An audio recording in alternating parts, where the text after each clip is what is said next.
Hi there, I'm James, founder of WeDoTech.net, and I wanted to create a video today to shed my concerns over a recent statement made by Robert Kotick. Robert Kotick is the CEO and president of Activision Blizzard. Today he made a disturbing quote in reference to how he wants to see the video game retail market change.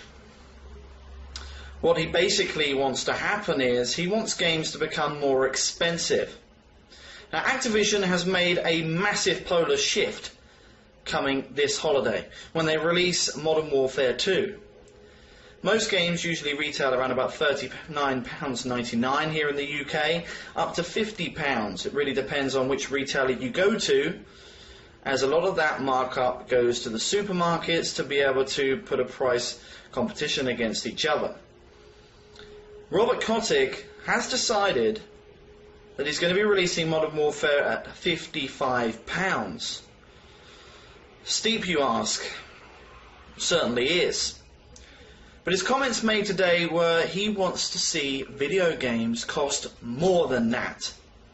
And that, ladies and gentlemen, is a reason for concern, because if Mr. Kotick gets his way, other video game developers will follow suit. Now, why would he want to do this? Well, his excuses are down to rising development costs and because of the recession. Well, to be honest with you, it's probably more to do with greed. There are two different scenarios which Activision could use to make a lot of money off of Modern Warfare 2. This is Call of Duty 4, and I would like to make this statement right now. I am boycotting all Activision products and boycotting coverage of any Activision Blizzard products or any property to do with Activision itself. What is the strategy that Activision could use without having to charge the consumer more money? Well, it's obvious. There's two platforms. One platform, Epic Games, is used along with Microsoft. The second platform is be used with Criterion Studios and Electronic Arts. These are two platforms that work. One is the fact that when you release a game, you give exclusive downloadable content for people that buy the game new. What does that create? It creates an incentive for people to go out and buy the game brand new rather than buying it pre-owned. Secondly, which is the Criterion EA method. Secondly, is to create a game and support it throughout the generation of the console, i.e. Burnout Paradise. As you can see, Burnout Paradise has given us more than enough free content, plus expanded upon the game universe with the Big Surf Island. This has now created a relationship with the consumer, and the consumer is less likely to sell the game. Therefore, the pre-owned market is less saturated with Burnout Paradise. Therefore, there is no loss for the game publisher of people buying the game pre-owned. Those are two models that work.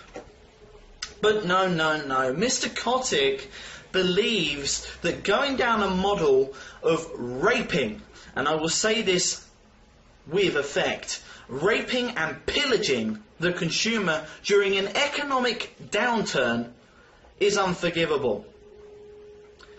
What I'm asking of all the people that tune in to our website, and I'm asking for all of the media out there to syndicate this throughout the blogging network. We must do one or two of several things, and one of them is to boycott Activision products.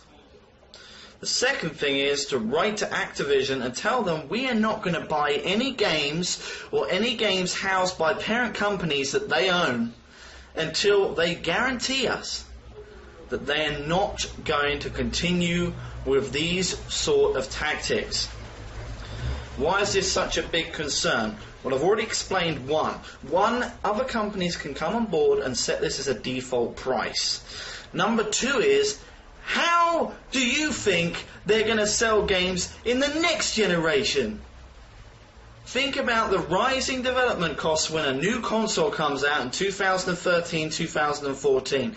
You are talking about expanding the graphics upon what we already have now. Developing costs will rise and games will cost a lot more. There is no excuse.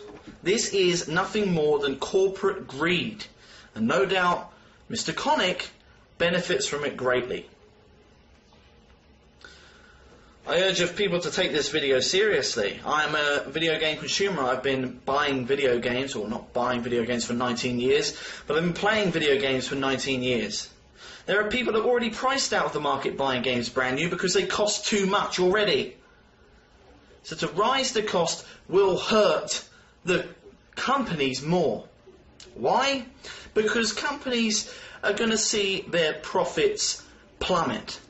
This is an action by Activision. They could actually cause a second gaming crash.